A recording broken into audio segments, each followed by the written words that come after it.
Meil on ökotalu ja ökotalu tähendab eelkõige seda, et tootmine on mitmekülgne.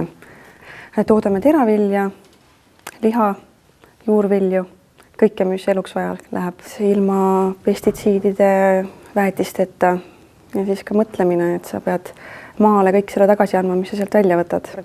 Et me ei kurna maad läbi, et me väetame teda üpriski vähe sõnnikuga. Kõigepealt siis käisime vaatamas meie sugupulli, kes on siis Eesti maakarja tõust. Ta teeb väga head tööd. Lehmad on taga rahul, meie oleme taga rahul. Metssead on väga toredad loomad, kuigi nad on natukene agressiivsemad kui kodusead.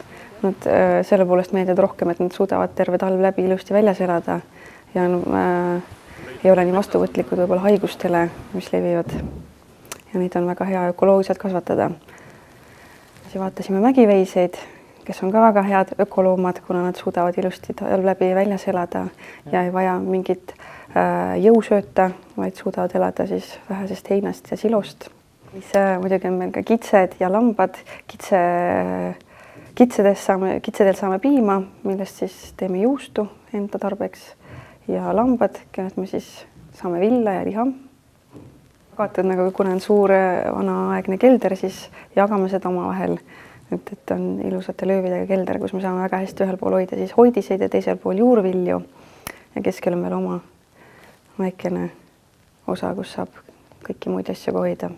Meil on siis üks suur torisegu hobune, kellega saab isegi kartulit mullata, mida me ka teeme iga-aastaselt. Peame ka palke metsast välja temaga ja siis on meil ka väikesed hobihobused ehk Shetlandi ponid, kellega siis meie pere lapsed saavad sõita. Talul on siis oma kuivati, kus me siis punkrites hoiame oma vilja, mis me peame oma loomadele söötma. Ja seal on meil ka oma viljaveski, mida me kasutame siis loomasööda tegemiseks.